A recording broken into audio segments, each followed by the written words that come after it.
Nawas tidak bisa pidato, nggak bisa pidato. Suatu saat dipaksa pidato sama khalifah itu. Hei para hadirin, kamu pinter apa goblok? Lah mereka pinter, mau ngandani wong pinter, terus pinter kok ngandani gitu. Akhirnya hadirin itu kan karena seneng sama Abu Nawas itu seneng. Ya sudah Abu Nawas, kalau gitu kita goblok. Aku mau ngambil wong goblok.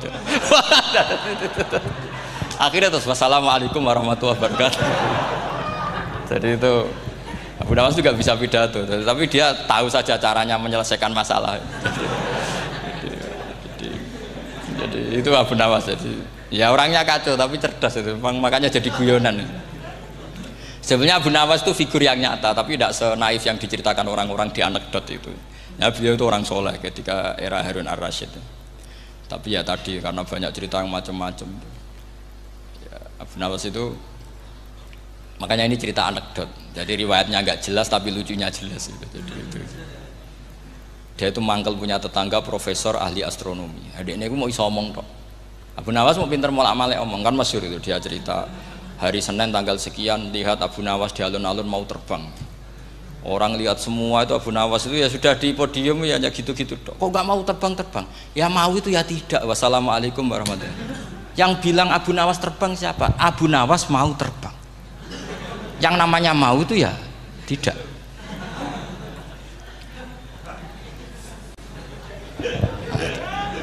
Pernah dia itu lomba sama Harun ar-Rasyid, siapa paling banyak pengunjung rumahnya di alun-alun.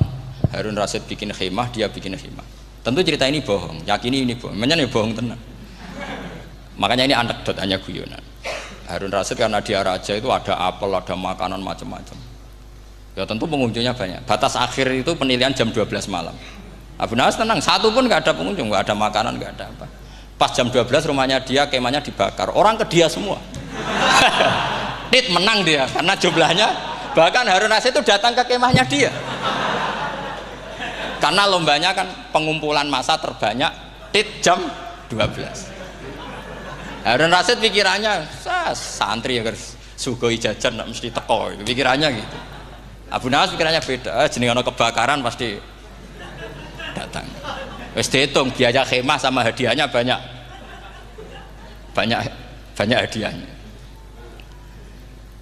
Yang ahli falak ini punya ilmu yang rasional, yang pinter sekali. Dia ilmuwan bahwa bumi itu bulat-bulat. Nah, saya lagi tren meyakini bumi flat itu ya kacau nih. Mau gara-gara penjelasan sing sepihak. Ini wong nganggur. Lah wong ilmuwan kok sentimennya perkara wedi duit. Enggak boleh ilmuwan menyebut sentimen apa? Uang. Akhir bumi itu bulat-bulat. Jadi kalau Anda jalan ke timur terus nanti ke titik yang sama. Abu Nawas paham karena dia memang enggak ahli sains gitu. Suatu saat si profesor ini kemalingan, malingnya melayu ngetan. Terus minta tolong sama Abu Nawas, kejarlah maling itu. Kemana? Ke timur. Dia ngejar ke barat. Ditanya sama profesor, saya udah bilang larinya maling itu ke timur, kalau ngejar ke barat nanti ketemu di titik yang sama. Akhirnya profesornya ngerti, oh ngenyek tuh. Jadi, nah khawatir saya nanti kalau santri-santri tidak pinter ilmu, terus pilihannya ilmu kayak Abu Nawas, jalan pintas tadi. Karena belajar falak jelimet, belajar faraid apa? Jelimet, ada aul, ada roh, terus semua ada masalah yang ruwet-ruwet terus. Akhirnya mau olah bicara. Ini musibah innalillahi wa inna ilaihi raji'un. Itu tidak boleh. Quran tidak mengajarkan itu. Quran tetap mengajarkan ilmu meskipun ada nilai seninya. Ya tadi nilai seni tadi misalnya Allah mencontohkan daraba wa masalah rajulan fihi syuraka. Terus kedua uniknya Quran itu begini. Setelah dipikir itu nyata-nyata lebih detail. Misalnya begini. Ketika Allah mencontohkan ba'udah itu nyamuk. Itu orang-orang kafir itu bilang gini, ya Muhammad, Tuhan Anda kehilangan stok ilmiah. Sehingga contoh itu enggak yang dahsyat tapi sekedar nyamuk. Wong nyamuk kok digawe contoh. Mbok ya contoh itu dinosaurus, tak jerapah, tak apalah yang keren itu. Mosok contoh apa? Nyamuk. Terus Allah menjelaskan innallaha la yastahyi ayyadriba napa mathalam ma. Contoh apa saja? Apa saja itu ditafsiri ba'udatan fama fawqaha, entah itu nyamuk fama fawqaha atau yang di atasnya nyamuk. Maksudnya di atasnya itu fil killah atau fisighor atau yang di atas nyamuk. Yang lebih kecil ketimbang nyamuk. Sekarang saya contohkan kata Rasulullah, contoh yang kecil saja. Nggak usah bikin nyawa, nggak usah, itu terlalu mustahil. Seorang pemahat patung, terus kamu pesen, Pak aku gaekno patung gajah, mesti muni sanggup. Tak muni, Pak gaekno patung gajah ukurannya ya semestinya gajah, oke. Tapi Pak aku gaekno patung nyamuk, ukurannya ya sak nyamuk. Kira-kira sanggup apa enggak? Artinya ketika Allah gawe nyamuk itu lebih sulit ketimbang gawe gajah apa lebih mudah? Lebih sulit. Karena nyamuk yang sudah kecil, dia punya alat kelamin terus seberapa juga. Alat kelaminnya juga tetap harus ada lubangnya terus seberapa juga. Temen saya malah ada yang cangkem elek bilang gini, lalu ya punya kumannya seberapa. Nah ini pentingnya ngaji akal. Kamu jangan hanya bilang, wow dinosaurus, jerapah, seru nyamuk. Nah karena orang sudah ada itibar dengan nyamuk, didatangkanlah nyamuk banyak. Sebenarnya nyamuk banyak itu mergo mangkel, gak diperhatikan itu. Makanya terus. Lah ini saya tahadus bin Emat, istri saya itu sering protes. Istri saya kalau manggil saya Gus karena orang Jawa Timur. Itu sama-sama jagongan itu, saya itu tidak pati sering digigit nyamuk. Ya digigit tidak sesering sampean, itu jelas. Terus saya tanya, Gus punya doa apa, kenapa tidak pati begitu digigit nyamuk? Saya bilang, karena saya sudah tahu hikmahnya nyamuk. Jadi harusnya dia sudah tidak nyerang saya, kata saya itu. Makanya ini ijazah, agak mandi salah sampean gitu. Karena tadi logika yang terbangun gitu. Kalau Allah bikin gajah, melubangi belalai gajah itu masih masuk akal. Bahkan saat kita bikin patung masih bisa. Tapi kata tadi nyamuk itu sudah kecil, harus punya usus, harus punya alat kelamin, harus punya telur. Telurnya juga detail lagi. Ini disebut innallaha la yastahyi ayyadriba mathalam ma ba'udah. Sehingga ba'udah di mata ahli tafsir, di mata ulama ini contoh yang luar biasa. Tapi di mata orang-orang yang nggak seneng mikir, kok terima nyamuk itu. Makanya saya minta kangkang di sini bisa makan itu harus syukur. Makan itu luar biasa. Saya itu sering nyontohkan di Jogja ini. Saya punya temen sakit. Kalau nggak ada obat dari Belanda itu mati. Kalau ini nggak dapat obat bagus dari Belanda atau dari Jerman itu meninggal. Berapa bulan lagi matinya? 3 bulan. Kalau nggak sampai dapat obat mati 3 bulan. Oh masih mandi obat yang di Jogja. Apa itu makan atau minum? Kalau orang nggak minum nggak sampai 3 bulan sudah mati. Boy orang itu mikir seperti itu. Tapi kita ini kalau obat dari Jerman, dari Belanda itu hebat. Kalau enggak kita mati sebulan lagi, 3 bulan lagi. Allah bikin obat pada kita tiap hari, yaitu kita bisa makan, bisa minum. Itu kalau sekali nggak makan 5 hari bisa mati sama.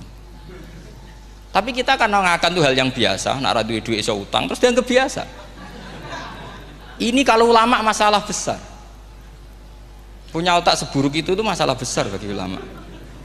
Sehingga Allah tidak malu ketika ngendikan kulu wasrobu, tidak malu karena makan ini urgen, sangat penting. Dan Allah tidak malu meskipun Quran itu temanya kelas tinggi, biasa Allah mengatakan jong kowe iku kulu min thayyibati ma razaqnakum, kamu makanlah. Karena minum obat itu kebutuhan kita ketika sakit.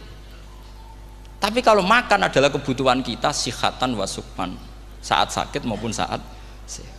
Nah, kalau Anda dengan kualitas ini ketika Allah membicarakan makanan itu Anda akan respect sama Allah karena memang ini urgen betul.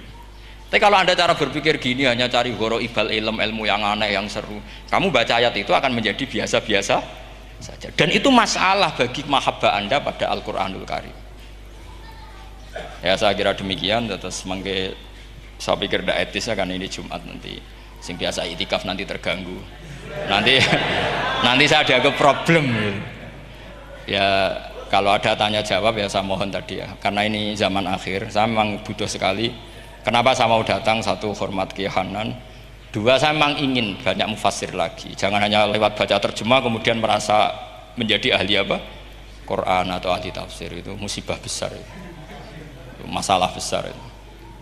Ya pokoknya saya mohon lah. Ya setidaknya gitu. Misalnya orang kafir, kamu cari saja orang kafir.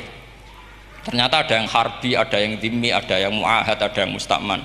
Lalu dalam tarik ada kafir Yahudi, kafir Nasrani, kafir ahli kitab. Kalau di fikih ada kafir yang lahum kitabun, ada yang tidak lahum kitabun. Kalau yang lahum kitabun disebut ini kitabiah kholiso, yang tidak itu kan beda-beda di fikih. Boleh nikahnya ndak, khilu dzabihatihim atau tidak, itu kan detail sekali. Makanya saya mohon ini latihan detail. Oke, sampean tetap ngaji, sering khatam itu bagus karena mengumpulkan semua ilmu. Tapi sampean harus menganalisis secara apa? Saya dulu ngaji Mbah Mun Muslim ya kilatan. Tapi saya ngapalkan sama Gus Ibab. Gus Ibab putrane Mbah Mun, dulu muridnya Said Muhammad. Saya itu tak pelajari lagi di rumah. Tak analisis lagi setelah besar sampai sekarang karena ya itu beda. Kita selalu Rabbi zidni apa? Ilma. Misalnya begini contoh ya, contoh. Kita mungkin tahu maknanya ayat tertentu itu begini. Misalnya begini. Faqula lahu qaulal layyinal la'allahu yatadzakkaru aw yakhsha. Musa dan Harun, jika kamu datang ke Fir'aun, maka kalau ngomong, kalau dakwah itu qaulal layyinan, dengan dakwah yang halus. Nggih, qaulal layyinan. Ini bagi yang ekstremis harus baca dialek ini. Ini kisah nyata yang diceritakan Habib Zain bin Semit ketika ngarang Al-Manhajus Sawi. Juga diulang-ulang di beberapa kitab. Suatu saat ada ustadz, corong Jawa Kemelinti, datang ke Harun Ar-Rasyid. Harun Ar-Rasyid ini Banil Abbas, termasuk zuriyahnya Abdullah bin Abbas. Karena Harun Ar-Rasyid sebagai khalifah tentu salahnya banyak, namanya pejabat pasti salahnya banyak. Meskipun kebaikannya juga banyak, tapi salahnya juga banyak. Kalau kita kan tidak pejabat, salahnya tidak banyak, tapi prestasinya juga tidak banyak. Ya kan, misalnya ada tamu Raja Salman, katanya hormat tamu wajib, kamu kan tidak bisa hormat. Karena dia juga tidak mau dihormati kita kan. Nah terus si ustadz tadi datang begini. Saya itu masih hafal teksnya. Ya Amirul Mukminin, inni nasihun lak famusyaddidun alaika fala tajidanna ala nafsika fi nafsika alayya syai'an. Saya ini mau nasihati Anda, tapi saya maaf sekali karena nasihat saya ini kasar sekali. Musyaddid itu kasar, keras. Fala tajidanna fi nafsika alayya syai'an. Saya mohon jangan dimasukkan hati lah. Makanya terjemah bebasnya jangan masukkan hati. Katanya Harun Rasyid langsung marah. Uskut ya jahil, kamu itu ustadz bodoh. Kamu tidak boleh keras sama saya. Dia masih bantah, saya keras sama Anda karena Anda salahnya banyak. Terus apa kata Harun Ar-Rasyid?